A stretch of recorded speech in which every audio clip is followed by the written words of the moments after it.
I asked Sora this: what will it look like when you share some shocking revelations here at TED? You want to see how it imagined it?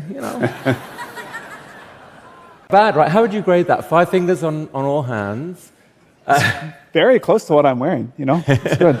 I've never seen you quite that animated. You're normally I don't. I'm not that animated of a person. So maybe a B+. But this one genuinely astounded me when I asked it to come up with a diagram that shows the difference between intelligence and consciousness. Like, how would you do that? This is what it did. I mean, this is so simple, but it's incredible. What is the kind of process that would allow, like, this is clearly not just image generation, it's linking into the core intelligences that your overall model has. Yeah, the new image generation model, I mean, I think there's sort of 2 views you can take. You can say, oh man, it's doing everything I do. What's going to happen to me? Or you can say, like through every other technological revolution in history, okay, now there's this new tool. I can do a lot more. What am I going to be able to do? It is true that the expectation of what we'll have for someone in a particular job increases, but the capabilities will increase so dramatically that I think it'll be easy to rise to that occasion. So this impressed me too. I asked it to imagine Charlie Brown as thinking of himself as an AI. It came up with this. I thought this was actually rather profound. What do you think? I mean, the writing quality of some of the new models, not just here but in detail, it's really going to a new level.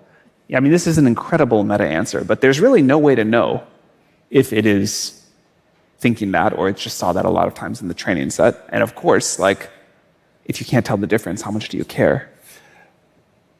So that's really interesting. We don't know. Isn't there, though, like, at first glance, this looks like IP theft. Like, you guys don't have a deal with the Peanuts estate, or? You can clap about that all you want. Enjoy. I will say that I think the creative spirit of humanity is an incredibly important thing. And we want to build tools that lift that up, that make it so that new people can create better art, better content, write better novels that we all enjoy. I believe very deeply that humans will be at the center of that. I also believe that we probably do need to figure out some sort of new model around the economics of creative output. I think people have been building on the creativity of others for a long time. People take inspiration for a long time.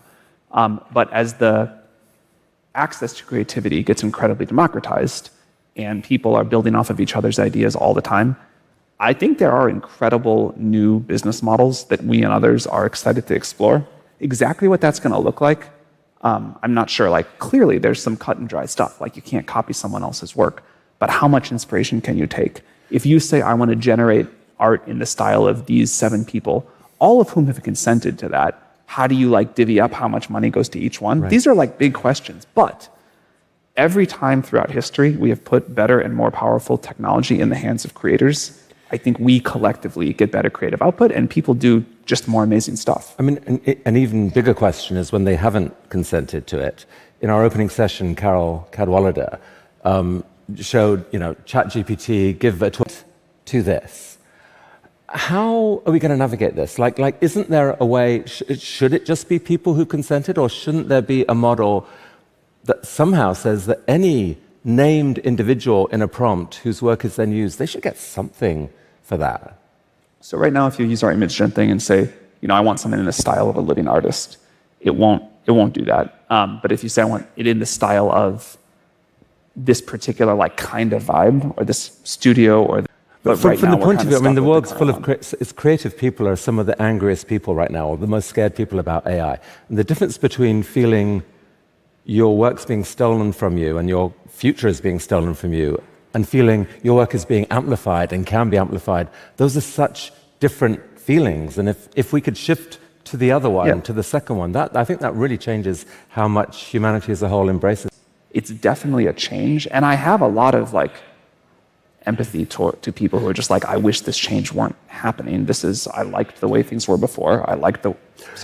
But in principle, you can calculate from any given prompt how much. There should be some way of being able to calculate what percentage of subscription revenue or whatever goes towards each answer. In principle, it should be possible if one could get the rest of the rules figured out. It's obviously complicated. You could calculate some kind of revenue share, no? If you're a musician and you spend your whole life, your whole childhood, whatever, listening to music, and then you get an idea and you go compose a song that is inspired by what you've heard before, but a new direction, it'd be very hard for you to say, like, this much was from this song I heard when I was 11, this much from when I saw. That's right, but we're talking here about the situation where someone specifically in a prompt names someone. Yeah, well, again, right now, if you try to like go generate an image in a name style, we just say that artist is living, we don't do it. But I think it would be cool to figure out a new model where if you say, I want to do it in the name of this artist and they opt in, there's a revenue model there. I think that's a good thing to explore. So I think the world should help you figure out that model quickly, and I think it will make a huge difference, actually.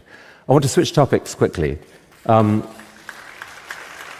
battle between your model and open source, how much were you shaken up by the arrival of DeepSeek? I think open source has an important place. We actually just last night hosted our first community session to kind of decide the parameters of our open source model and how we want to shape it. We're going to do a very powerful open source model. I think this is important. We're going to do something near the frontier, I think better than any current open source model out there. This will not be all, there will be people who use this in ways that some people in this room, maybe you or I, don't like. But there is going to be an important place for open source models as part of the constellation here. I think we were late to act on that, but we're going to do it really well now.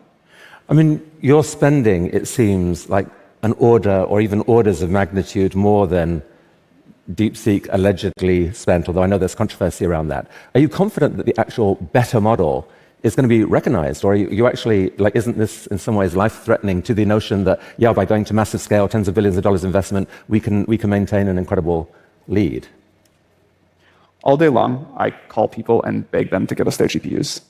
We are so incredibly constrained. Our growth is going like this. DeepSeek launched, and it didn't seem to impact it. There's other stuff that's happening. Tell us about the growth, actually. You gave me a shocking number backstage there. I have never seen growth in any company, one that I've been involved with or not, like this, like the growth of ChatGPT. It's really fun. I feel deeply honored, but it is crazy to live through, and our teams are exhausted and stressed, and we're trying to keep things up. How many users do you have now? I think the last time we said was 500 million weekly actives, and it is growing very rapidly.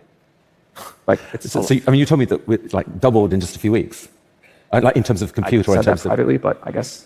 Oh, I misremembered, Sam. I'm sorry. We can edit that out of the thing if you really want to, and no one here would tweet it. It's growing very fast. So you're confident. You're seeing it grow, take off like a rocket ship. You're releasing incredible new models all the time. What are you seeing in your best internal models right now that you haven't yet shared with the world, but you would love to hear on this stage? So first of all, you asked about, are we worried about this model or that model? There will be a lot of intelligent models in the world. Very smart models will be commoditized to some degree. I think we'll have the best, and for some use, you'll want that. But honestly, the models are now so smart that for most of the things most people want to do, they're good enough. I hope that'll change over time because people will raise their expectations. But if you're kind of using ChatGPT as a standard user, the model capability is very smart. But we have to build a great product, not just a great model. And so there will be a lot of people with great models, and we will try to build the best product. And people want their image gen, you saw some Sora examples for video earlier. They want to integrate it with all their stuff. We just launched a new feature called just still called memory, but it's way better than the memory before, where this model will get to know you over the course of your lifetime. And we have a lot more stuff to come to build this great integrated product.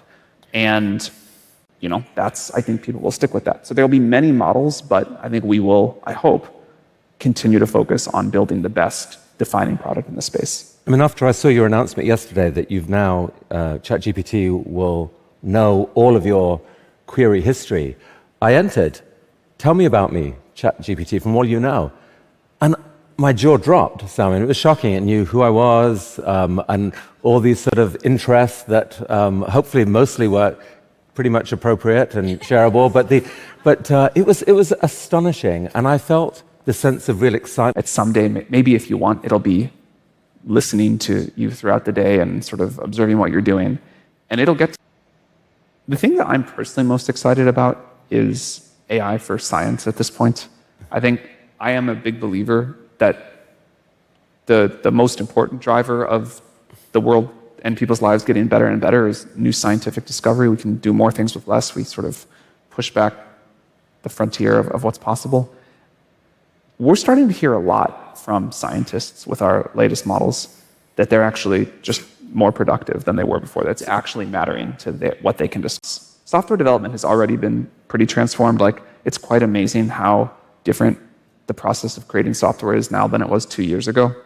But I expect like another move that big in the coming months as agentic software engineering really starts to happen.